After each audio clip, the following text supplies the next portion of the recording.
ఇంకా ఫైనల్గా చెప్పేది ఏంటంటే ఏదైనా కూడా భగవంతుడు, అది భగవంతుని నమ్ముకుని ఈ మందు వేసుకునేటప్పుడు ఆ భగవంతుని తలుచుకుని మా తాతయ్య గారిని తలుచుకుని మాకు ఇక్కడితో తగ్గిపోవాలని వేసుకోండి, మీ అందరికీ కూడా తగ్గిపోద్ది. ఇక్కడ గణపతి అన్నదానం జరుగుతుంది. ఇక్కడ ఆ రోడ్డు మీద ఉన్న చూడండి, అది తాతయ్య గారు విగ్రహం విగ్రహం తగ్గి పెట్టిన అది గణపతి, అది బాల గణపతి. పిల్లలందరూ కలిపి అది పెట్టడం జరిగింది. చాలా కాలం నుంచి జరుగుతున్నది. అది అక్కడ మహా అన్నదానం జరుగుతుంటాం. అది మీకు తోసింది అండ్ మేము ఎలాగా పీజీలు అది తీసుకుంటం లేదు. మేము అది కోరేది ఏంటంటే ఒక భగవంతుడు అనేది ఒక నమ్ముకుని ఇక్కడ మందుకు వచ్చాం.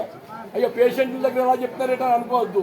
మందుకు వచ్చారు కాబట్టి వేరే పేషెంట్కి ఉపయోగపడే ఒక మనిషికి భోజనం పెట్టినట్టు మీకు తోసింది ఎంత నేమి లేదు, బలవంతం లేదు.